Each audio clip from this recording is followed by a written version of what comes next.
पहली बात तो भारत धर्मनिरपेक्ष नहीं है। नेताओं ने हमको पढ़ा दिया और हमने उसको सुन लिया। धर्म के लिए अंग्रेजी में कोई शब्द ही नहीं है। रिलीजन धर्म नहीं होता। रिलीजन होता है पंथ, धर्म नहीं होता। अगर भारत धर्मनिरपेक्ष होता तो सुप्रीम कोर्ट के जजों की कुर्सियों पे नहीं लिखा रहता यतो धर्मस्ततो जय। सुप्रीम कोर्ट का ध्येय वाक्य है यतो धर्मस्ततो जय, और हाई कोर्ट का ध्येय वाक्य है सत्यम शिवम सुंदरम। अगर ये भारत धर्मनिरपेक्ष होता तो न हाई कोर्ट के जज की कुर्सी पे लिखा होता सत्यम शिवम सुंदरम, न सुप्रीम कोर्ट के जज की कुर्सी पे लिखा होता यतो धर्मस्ततो जय। ये बहुत बड़ी गलतफहमी है। भारत धर्मनिरपेक्ष नहीं है, भारत पंथ निरपेक्ष है। अब सवाल यह आया कि वेद पुराण पढ़ा सकते हैं तो बाइबल कुरान क्यों नहीं पढ़ा सकते? सरदार जी शायद यही बात कहना चाह रहे हैं, नहीं कह पा रहे, मैं कह दे रहा हूं। बिल्कुल नहीं पढ़ा सकते, बाइबल कुरान नहीं पढ़ा सकते। क्यों? क्योंकि बाइबल में सभी इंसान को एक समान नहीं माना जाता, लेकिन हमारा संविधान कहता है सब एक समान है। बाइबल में क्रिश्चियन और नॉन क्रिश्चियन के बीच में भेदभाव है, इसलिए बाइबल नहीं पढ़ाई जा सकती, कुरान नहीं पढ़ाई जा सकती। कुरान नहीं पढ़ाई जा सकती क्यों? क्योंकि कुरान में इस्लाम और नॉन इस्लाम, मुस्लिम और गैर मुस्लिम को समान नहीं माना गया है, उसमें भेदभाव किया गया।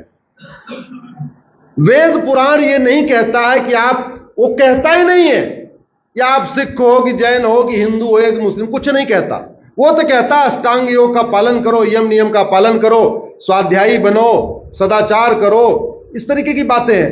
इसलिए वेद पुराण पढ़ाया जा सकता है। सनातन, आप इसको दो तरीके समझिए।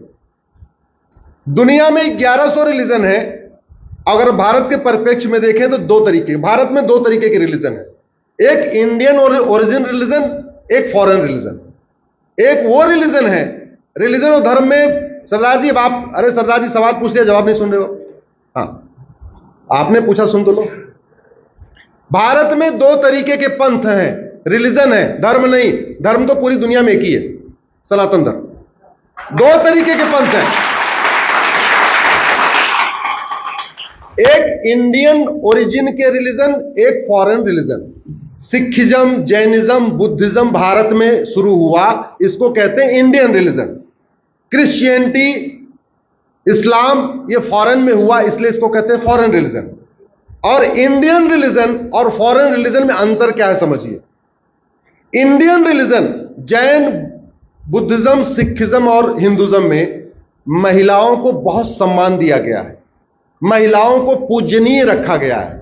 फॉरेन, किसी भी फॉरेन रिलीजन में महिलाओं को पूजनीय कहा गया है। इंडियन रिलीजन में इंसान इंसान में भेदभाव नहीं किया गया है। गुरुवाणी में कहीं लिखा हुआ, आप मुझे बताओ कि हाँ जो सिख पंथ माने वो तो ठीक, जो सिख ना माने वो गलत है, कहीं लिखा है? नहीं लिखा है। गुरु ग्रंथ साहिब में कहीं लिखा है क्या? नहीं लिखा है। उसमें लिखा हुआ है। इसलिए पहली बात तो दुनिया में धर्म एक है, पंथ अलग अलग है। लेकिन जो लोग ये कहते हैं कि सब धर्म एक समान है, बिल्कुल गलत बात है। जब सबकी किताबों की शिक्षा अलग अलग है, किताबों में ऊंच नीच का भेदभाव है, कुछ किताबों में छुआछूत की बातें हैं, तो सब एक समान कैसे हो सकते? हाँ, हिंदुज्म, जैनिज्म, बुद्धिज्म, सिखिज्म की लगभग टीचिंग एक जैसी है।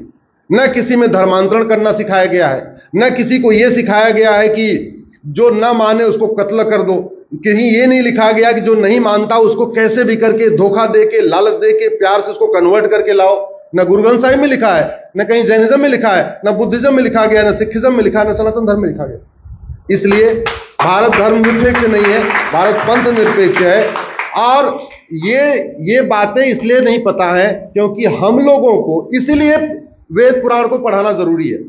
हमारे बच्चों को पता रहे, हमारे पास हर चीज का जवाब हो, हम कहीं अवाक न हो जाए। उसका एक ही तरीका है कि भारत में सनातन शिक्षा लागू हो। सनातन शिक्षा लागू होती ना आप ये सवाल पूछते ना मैं आपको जवाब देता। अविश्वास प्रस्ताव के दौरान माननीय मुख्यमंत्री जी ने भी, माननीय प्रधानमंत्री जी ने भी ये चिंता व्यक्त की थी बीड़ी की रेवड़ी के ऊपर। आपने भी पीआईएल लगा, तो उसके ऊपर कुछ क्या आगे क्या कार्रवाई नहीं? कुछ आपकी एक्सेप्ट होगी बता दें, मैंने सुना। एक्चुअली PIL मेरी चल रही है सुप्रीम कोर्ट में, और बहुत ही महत्वपूर्ण बिंदु है।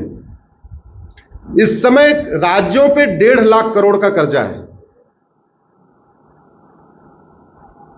150 लाख करोड़ टोटल भारत के ऊपर कर्जा है। 70 लाख करोड़ का कर्जा राज्यों पे है, 80 लाख करोड़ का कर्जा केंद्र पे है। टोटल 150 लाख करोड़ का कर्जा है। 6 लाख करोड़ जो है उत्तर प्रदेश पे है, 3.5 लाख करोड़ या 4 लाख करोड़ मध्य प्रदेश पे है। ऐसा कोई ऐसा राज्य नहीं है जो घाटे में नहीं है। दिल्ली में जहां सबसे ज्यादा मुफ्तखोरी चल रही है वो भी 50,000 करोड़ के कर्जे में है। 50,000 करोड़ का कर्जा दिल्ली जैसे छोटे राज्य के ऊपर है। केरल जैसे छोटे राज्य पे 3 लाख करोड़ का कर्जा है। 3 लाख करोड़ का कर्जा आपके छत्तीसगढ़ पे है। 3.5-4 लाख करोड़ के आसपास आपके मध्य प्रदेश पे है। 4 लाख करोड़ के आसपास बिहार पे है। सारे राज्यों में डूबे पड़े हैं। अब उधार लेके घी पीना या उधार लेके मिठाई खाने से क्या हालत होगी, ये तो आप अपने परिवार में समझ सकते हैं कि जहां मौज मस्ती हो रही है, घर के ऊपर कर्जा भी है, ब्याज लदा जा रहा है, फिर भी बढ़िया मौज मस्ती हो रही है, तो घर की क्या हालत होगी? घर बचेगा क्या? जब घर नहीं बचेगा देश कैसे बचेगा? वो सुनवाई पे नहीं आ पा रही है क्योंकि बीच में आर्टिकल 370 शुरू हो गया। अभी 2-4 मैटर और शुरू हो गए। PIL हमेशा चीफ जस्टिस के यहां सुनी जाती है, वो दूसरे जज के यहां सुनी नहीं जाती है। और PIL के लिए सुनने के लिए कम से कम 2 जजों की बेंच होनी चाहिए। सिंगल जज में सुना भी नहीं जाता, तो इसलिए लग नहीं पा रही है। मैंने भी कोशिश किया था, उसको रिक्वेस्ट भी किया था जल्दी लगा दीजिए, लेकिन हमारा वो जो फ्रीबीज वाली PIL 3 जजों को रेफर हो गई है। जो मुफ्तखोरी रोकने वाली PIL है वो 3 जजों को रेफर हो गई है। हमने उसमें यह कहा जो चीजें सरकार फंडामेंटल राइट को प्रोटेक्ट करने के लिए दे रही हो वो तो मुफ्त में हो सकती है। शिक्षा मुफ्त में हो सकती है, चिकित्सा मुफ्त में हो सकती है, ठीक है, सड़क पे चलना मुफ्त में हो सकता है, पानी भी एक बार मुफ्त में हो सकता है। हालांकि पानी मुफ्त में नहीं देना चाहिए, नहीं तो पानी की बर्बादी ज्यादा होती है। पानी असीमित नहीं है कि उसको मुफ्त में दे दिया जाए, इसलिए पानी भी बहुत कंट्रोल में। हाँ, कुछ लीटर दिया जा सकता, भाई ठीक है, इतने लीटर गरीब आदमी है तो पानी मुफ्त में दे दिया, लेकिन ऐसी मुफ्त में नहीं होनी चाहिए। और वैसे भी हमारे पास तो 4% पानी है, तो बहुत ही इंपॉर्टेंट मुद्दा है। सुप्रीम कोर्ट भी उस पर एग्री है, इसलिए 2 जजों की बेंच के बाद 3 जजों को रेफर कर दिया है। और पार्लियामेंट में भी चर्चा हुई है, माननीय प्राइम मिनिस्टर ने भी उस पर कई बार उसको बोला है, मुफ्त की रेवड़ी। अभी मैं देखता हूं अगर संसद में बिल आएगा नहीं आएगा, नहीं तो हम सुप्रीम कोर्ट में कुछ न कुछ करेंगे। हम अपना प्रयास कर रहे हैं, सांसद अपना प्रयास करें, लेकिन अब उसका एक ही तरीका है, जनता भी अपना प्रयास करे। अभी नेताओं को लगता है जनता मुफ्तखोर है, नेताओं को यह लगने लग गया जनता मुफ्तखोर है, और बाकी पूरी जनता इसकी चिंता करे चाहे ना करे, कम से कम टैक्स पेयर तो करे जिसके जेब से पैसा निकल रहा है। अरे भैया, जो टैक्स नहीं दे रहा है वो कोई बात नहीं, उसको चिंता नहीं है। अपने बच्चे को आप 500 की नोट देते हो, अगले दिन फिर 500 मांगता है, पूछते हो नहीं पूछते भाई कल 500 दिया था क्या किया? पूछते हो नहीं पूछते हो? और हर साल लाखों रुपए टैक्स दे रहे हो और पूछ ही नहीं रहे हो सांसद विधायक मंत्री से, भैया मेरा टैक्स का पैसा हो क्या रहा है, ये मेरा पैसा बर्बादी में कहां जा रहा है? इस देश में 10 करोड़ टैक्स पेयर हो चुके हैं। अब 10 करोड़ टैक्स पेयर हो चुके हैं। ये 10 करोड़ टैक्स पेयर अगर कम से कम अपनी जिम्मेदारी समझ लें, ये सवाल करना शुरू कर दें, ये पूछना शुरू कर दें, देश की व्यवस्था बदल जाएगी।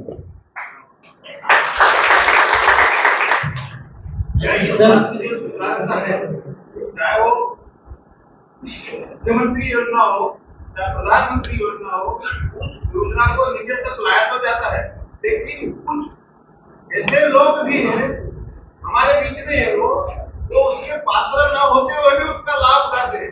क्या उसके लिए वो कानून है या कोई ऐसा दंड संहिता है कि उसको भी दंड मिले, उसका लाभ भी ले रहा है वो पात्र भी नहीं है? इसका एक ही तरीका है, भ्रष्टाचार हमारी बहुत बड़ी समस्या है। भ्रष्टाचार पे मेरी PIL चल रही है, 1 नेशन 1 टैक्स कोड पे, आप लोग गूगल कर लेना, वो चल रही है। उसके लिए सारे टैक्स खत्म करना पड़ेगा, प्रॉपर्टी को आधार से लिंक करना पड़ेगा, बड़ी नोट को बंद करना पड़ेगा। 100 रुपए से बड़े नोट की जरूरत नहीं भारत में। उसमें कई सारी ऐसी व्यवस्था है, लेकिन अलग विषय है। हाँ, झूठ बोलना अपराध हो जाए, बस आदि समस्याओं का समाधान केवल झूठ बोलने पे, झूठा एफिडेविट देने पे, झूठा बयान देने पे, झूठी बात कहने पे, झूठा फॉर्म भरने पे 10 से 20 साल सजा हो जाए, कानून बन जाए, समस्या ठीक हो जाएगी। अपने आप सब ईमानदार हो जाएंगे। अदरवाइज कथा सुनने से और ये करने से वो करने से लोग ईमानदार बहुत कम होंगे। कानून ज्यादा इंपॉर्टेंट है। मेरा